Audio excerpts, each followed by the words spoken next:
size inch 4x4 1/4, right?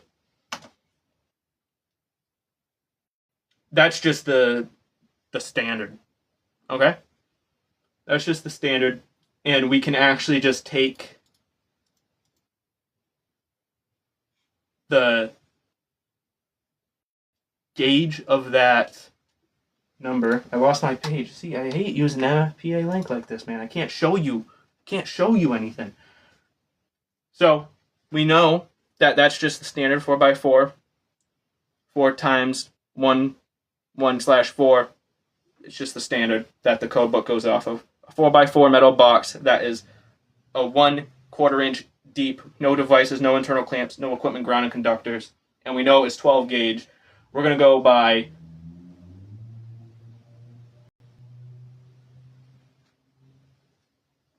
my live is going to end in 4 or 5 minutes. What do you mean? I didn't even get started. How do I not end my live? Hold on, guys. Hello? I'm here. I gotta solve a puzzle? What? What is it making me do? Oh, wow. I've never had such a challenge solving a 1 square puzzle. Oh, wow, I did it. Okay. Am I still here? That was so crazy. Someone just threw a puzzle up in my face and said they would end my stream if I didn't solve it. Okay, where was I?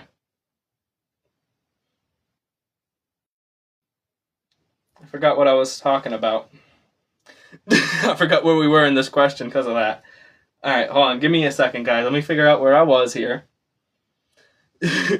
What up, New Mexico Sparky? How's it going? What's up, man? Thanks for tuning in. Make sure everyone go give him a follow, anyone who's watching.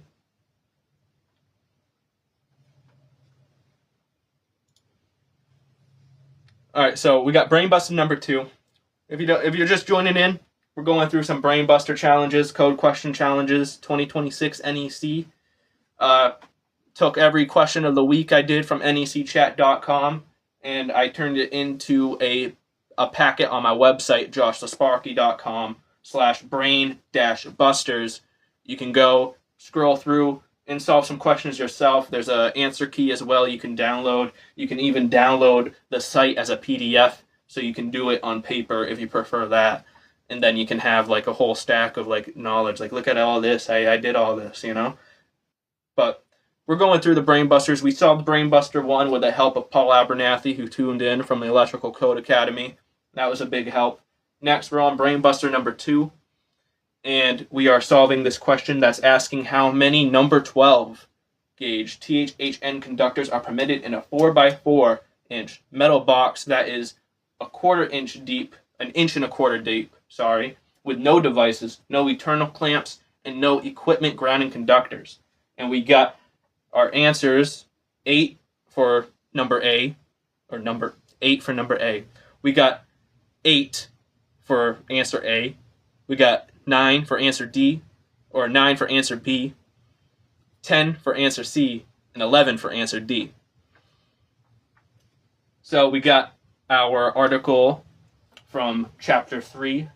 We got article 314, open, number of conductors and outlet device in junction boxes and conduit bodies. And we're going to use our hint here, because there's a little hint. Determine the box volume first, then apply the conductor volume allowance for 12 gauge conductor. So we got to find the box volume first. The box volume. Minimum volume of this box. So let's see. Conductors are permitted in a 4x4 metal box that is 1.25 inches deep. 1.25 inches deep. 1.25 inches deep. This doesn't say if it's round, doesn't say if it's square, doesn't say if it's got it. We already know there's no devices, no equipment grounds, and no eternal clamps. I gotta keep moving my camera around every time I slouch. Okay. Let's see. We gotta find our volume. Determine box volume first. So let's figure out the box volume. Box volume. Advice for first year. Advice for first year. Do as many code questions as possible. Study as much as possible, and always ask questions. Like, that's one thing I wish I did more on my last project, is I wish I asked more questions, but I would take like the foreman and other guys around me, just their facial expressions as getting annoyed, and I wouldn't ask questions. Don't do that. Just ask away. Ask all the questions you can. Learn about what you're doing. Even if you have an idea about what's going on, ask about it. Be like, oh, so we're going to be running this this run to the transformer. We're going to be doing that generator switch today. We're going to do that. We're going to be lighting it up today. Are we going to be doing, like, try to get into the conversation with them. That's one thing I wish I did more. I took it like, oh, you know, you're an apprentice. You're supposed to shut up and just do the work. But don't do that. Put yourself out there, because that's what really is going to surprise them. You know, it'll make you look really good, and like you're not afraid of, like, you got confidence, you know. And do code questions. Like, if you're in America, we go off the National Electrical Code here. You want to learn that. That's like the number one thing you want to learn. Do questions, practice questions like we're doing right now. You can go to NECChat.com, sign up for free, and it's a whole education system, free course on there for Impassity's table of that book that I just mentioned. And you can get involved on the weekly questions, join in, and gain knowledge. The whole thing you should do as an apprentice is gain as much knowledge as possible before you actually got to start busting your ass working really hard. You know, you want to know what you're working on and what you're doing and what your purpose is in the trade and in the field, and make it so other people are aware that you're aware of that. You know, you're not just a dumb apprentice walking around not knowing what's going on, and you're not into it. You want to learn more, and you want to know more, and you want advice, and you want to be something. You know, if you're already asking for advice, you're already on the right track, is what I'm trying to say. So you just keep learning. Got to keep learning. I think that's the best advice. Of course. Thank you. I'm no goat. I regurgitate what everyone above me says, and, you know, I try to. There's not enough. I just don't see enough young people, or I wouldn't really consider myself young even. I don't see enough people just like trying to like push good stuff, good energy. So hopefully I just push someone to just keep pushing. Just got to keep pushing, keep learning, keep soaking in knowledge, and you can't be silent. Sitting in the back of the classroom and being silent, you can't do it no more. You gotta, like, I thought that's like how you're supposed to do things. Be silent, sit in the back, like oh, you want to be afraid of the one that's silent? No, they're afraid of the ones that know everything and talk the most, is what they're afraid of. If you can do that, and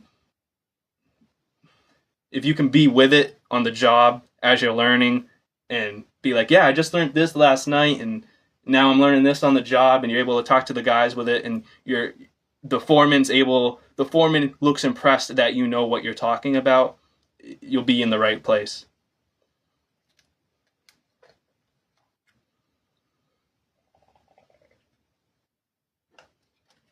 Okay.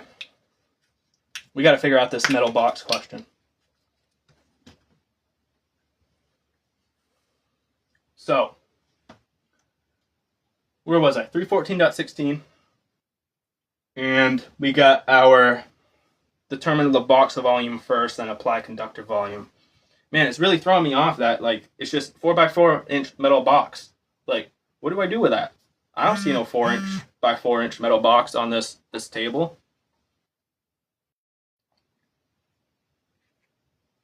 Sorry, I got a text message. Hope you guys can still see me. Okay. Had to respond to that text message real quick. All right. We're good. Doing it live. All right, so I'm just looking through this other boxes, metal boxes 314.16a metal boxes table, right? Box tray size, I see round, octagonal.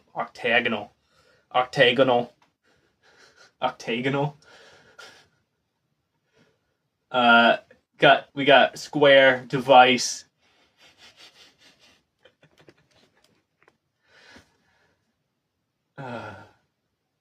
Octagonal. And we know that this doesn't have to have, this has no devices in it, no internal clamps, no equipment grounding conductors. And we got box volume and conductor volume. There's two different volumes we're calculating here.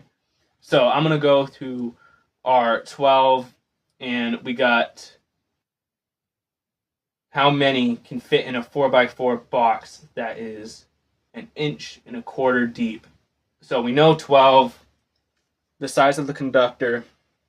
I dropped my pen about 8 times, and now I really lost it. So we got a notepad here. Every time I move my camera, I'm not in frame.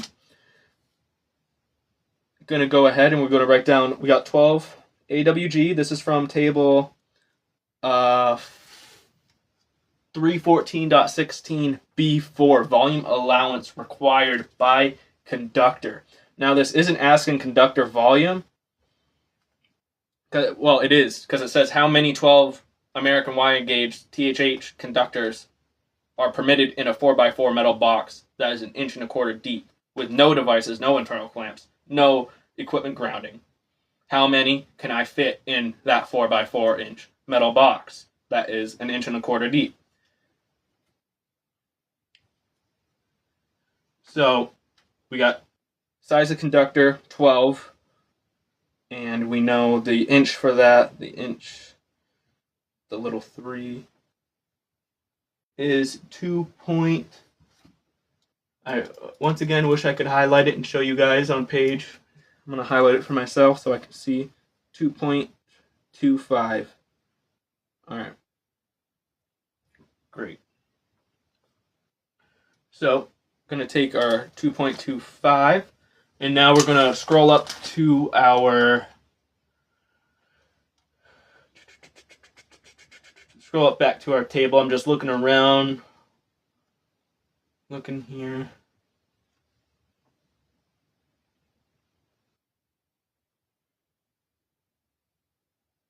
I keep getting invited to things. I don't want to join no one. I want to do my own thing. I don't need no invite. You get the invite to my thing. All right. So if you use NFPA Link, there's a lot of great demonstrations for these box fill calculations, and I'm looking through that right now. They got some great visual guides, or not even a guide, just visual tables you can go off of that shows you how you're finding allowance and the difference between allowance and volume allowance and the conductor size, and just it gives you good information. I'm just looking through that right now. I'm a little distracted because I kept seeing pop-ups pop up on my phone. I gotta learn how to disable that.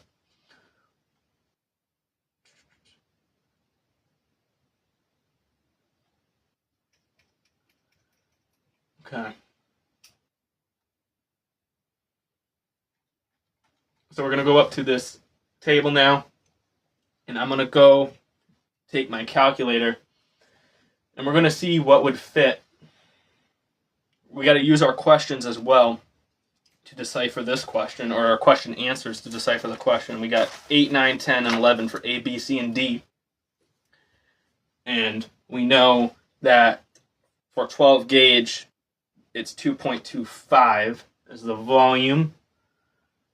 Now, we got to try to find what will match one of these answers. And I can already tell I can already see from the table, using the table, this 12 gauge would only fit 9 conductors in this round octagonal box, right? Because I'm just using the question's answers. I don't see an 8. I don't see a 10. I don't see an 11. I see a 9. I don't see any of those numbers in that column for 12 gauge. And we know 12 gauge is 2.25 to the power of 3 inches. All right, that's the best way I can describe. I forgot what they call that little number,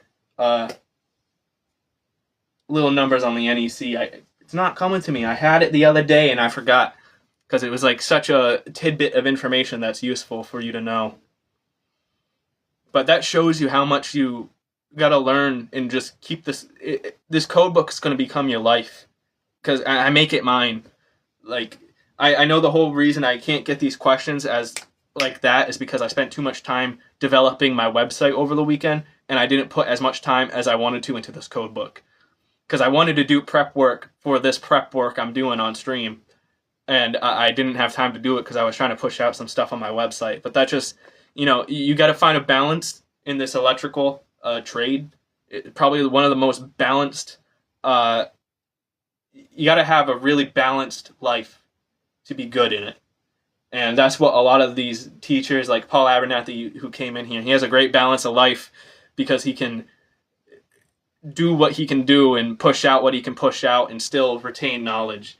And I know I'm just starting out and I got a long way to go, but it's just, I slip up for a little day and I feel like I knock down some pegs on my knowledge to answer these questions, But we're going to go with question Brain Buster number 2. The answer is 9 for how many number 12 THHN conductors are permitted in a 4x4 metal box that is 1 1/4 inches deep with no devices, no internal clamps, and no equipment ground conductors. All right. Once again, if you're just joining in, we are breaking down some code questions. Brain Busters is what I call them. I took all my question of the week posts for NECChat.com for the 2026 code. I put them all in a packet on my website, joshthesparky.com/brain-busters, and you can go and solve them yourself. There's a answer key as well so you can see if you got the right answer. And you can also download as a PDF, so you can have it, like, you can just always do it while you're sitting at the desk away from the computer. Because I know some people, they like studying away from all the screens and stuff, because it does kind of enhance your capabilities in your head without all distractions and all these like frequencies going into it. But yeah, we're going to go to our third Brain Buster here. Thank you for all the likes and stuff. I keep seeing stuff pop up on my screen. I don't really know what's happening. I never used TikTok Live before. I'm just trying to put some live streams out there on different platforms to get familiar with what's going on. And then I would like to do these study sessions more often. But yeah, I'm just trying to get familiar with it. If I miss you, I apologize. If you wanted me to see a certain message, DM me or send me it at ask@JoshTheSparky. You can email me any questions you got, anything there. There's a request email, request@JoshTheSparky. You request me to make you questions or certain content. And I also have just business@JoshTheSparky if you want to hire me to be your apprentice. So if you're in Massachusetts.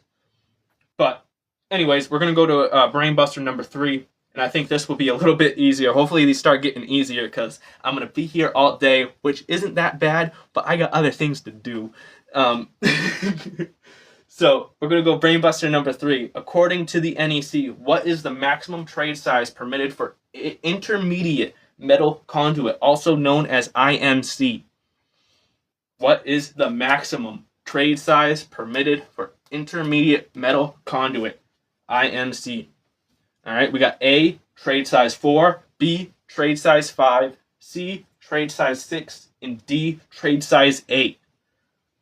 So immediately right off the bat, I'm going to go to chapter 3 of the NEC, and I'm going to start scrolling through or flipping through pages to find the IMC article, or the intermediate metal conduit article. And it's going to be, we're gonna scroll through. I'm using NFPA link online once again to browse the 2026 NEC, but you may be flipping through the book, you may be flipping through pages, you may even be using another standard or another dated NEC like 2023 or 2020, and I can't help you with that exact like page number or article number. You're going to be on your own for that. Apologies, but these questions should be able to help you between all code books. You just have to figure out the answer for that particular edition yourself, because I don't know it for the previous editions of the code book right off the top of my head. I would have to learn with you. Anyways, we're going to start scrolling. I'm going to look through. I see underground feeder and I see intermediate metal conduit. That is going to be Article 342 of the NEC. So I'm going to click that. Immediately, we got the scope. This article covers the use, installation, and construction of specifications for intermediate metal conduit and IMC associated fittings. I don't know why I had to say it like that. I was trying not to stutter. So, we're going to scroll through here, and I'm looking for anything that says size, trade size. We're going to do bold scanning, as Paul Abernathy would like to call it. Many other educators just call it scanning through. You're just going to scan. You're not going to read everything, but you're going to have your eyes just kind of like, when you're driving and you look way off down to the distance on the road, that's how they teach you to drive. That's how I was taught to drive. You look down the road. You don't look in front of your vehicle, which a lot of people do, surprisingly. You want to look down the road. And when you're browsing through the NEC, you want to look at the book and go down. You're browsing the whole thing. You're not reading every word, in your head, the little brown fox jumped over the moon or something. You're just scanning, and you're going to scan for certain things. Like in your head, you already have this data I'm looking for. I already got intermediate metal conduit. I can take that out of my head because I'm on that page. Now I'm just looking for trade size or size, right? So now when you're scanning through and you're doing that looking down the road, instead of looking right at each word, you're looking down the book and you're scrolling your eyes, do. Like there's that meme of SpongeBob and his eyes are going like this, right? You're doing that and you're just going to look through until you see trade size or size, and you're going to stop, and then you're going to start reading, word for word. The little brown fox jumped over the moon and did a loop-de-loop or whatever, right? Great. So I'm going to scroll through, and immediately 342.20 pops out at me because that's size, right? We don't know what size that is, what that's talking about, but we just know it's size of something. And I'm going to start reading it. So we got 342.20 size for intermediate metal conduit, which is in Chapter 3 of the NEC 2026 edition. And we're going to read a minimum. IMC smaller than the metric designator 16, trade size 1/2 shall not be used. Maximum IMC larger than metric designator 155, which is trade size 6, shall not be used. We don't use the metric system or metric designator as far as I'm aware. We use the trade size in America, and I guess in different locations where the NEC is used, like in different countries, they like Canada maybe. I don't know. I'm talking out like of nowhere for that one, but maybe they use that metric designator. I never use that metric designator. It's always by trade size. So that's just a little tip. And you're going to see things like that, like metric system. And it's good to know the other systems. I don't know the other system, like metric system and designator and stuff like that, but I think it would be good to know those systems because, I mean, you're going to be using them. if you're just reading the book and what if those pop up on the question one day, you're going to want to know just how to easily decipher what they're talking about. So I just said a lot of stuff there. I'm sorry. I'm rambling like crazy. Paul Abernathy got me motivated. So you guys got to deal with me rambling.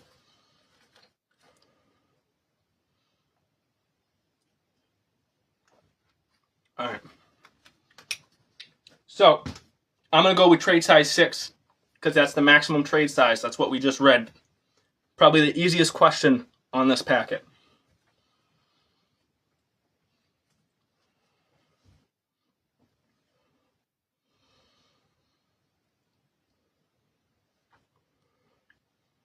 thank you for all the likes and stuff, guys. I appreciate it. I don't know if anyone's watching me or not watching me. I don't do it for any of that. I just wanted to do something. Something good. Alright, so we're going to go to Brain Buster number 4. A feeder supplies the following 2 motor-operated loads: a 30-amp air compressor, a 24-amp dust collector. The equipment is listed and designed so only one load can operate at a time. According to the 2026 NEC, what is the minimum calculated load for this feeder? Alright, so we gotta figure this one out. What is the minimum calculated load for this feeder? We've got a 30-amp air compressor, 24-amp dust collector.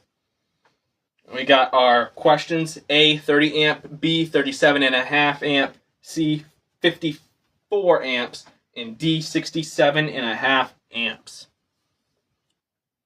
We got our hint: consider whether both loads must be included simultaneously when the equipment is designed so they cannot operate at the same time. So that's a big hint there, huge hint. Because immediately in my head, that is simultaneously. When it says that, I think non-coincidental loads. All right. So we're gonna scroll through, and it's talking about air compressor. We got 2 motor operated loads, right? So these are motor operated loads: 30 amp air compressor, 24 amp dust collector. Let's put them down. Got 30 amp. I'm just going to put air. 30 amp for air. And we got 24 amp for dust. Alright. I'm going to take that. You're following around. Got 30 amp for air compressor. 24 amp for dust. The equipment is listed and designed so only one load can operate at a time. Alright?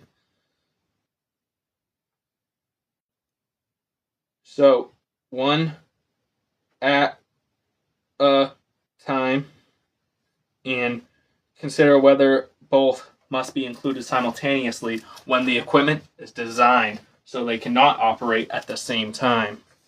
Alright? So, I'm going to bring you to definitions real quick. We're going to go to definitions.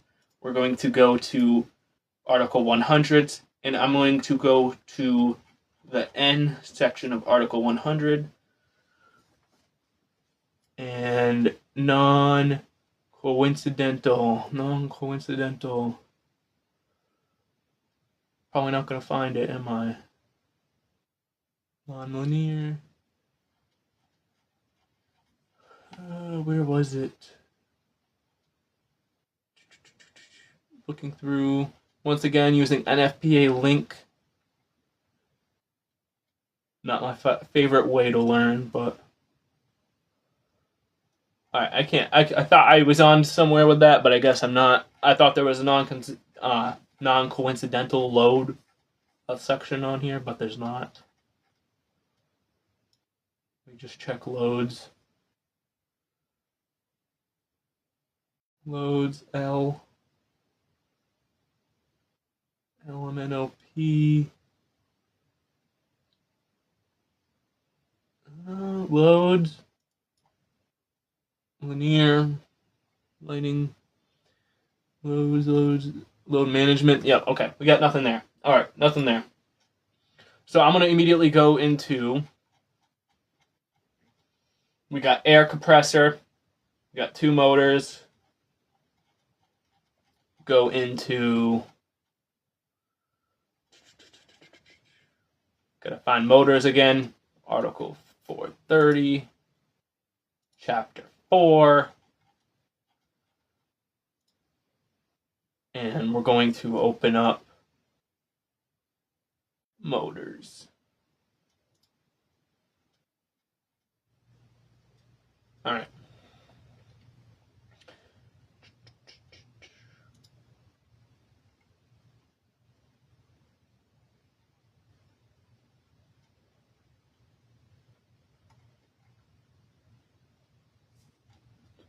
Motor operated loads. All right, we got, once again, it's a feeder supplies the following 2 motor operated loads: 30 amp air compressor, 24 amp dust collector. The equipment is listed in design, so only one load can operate at a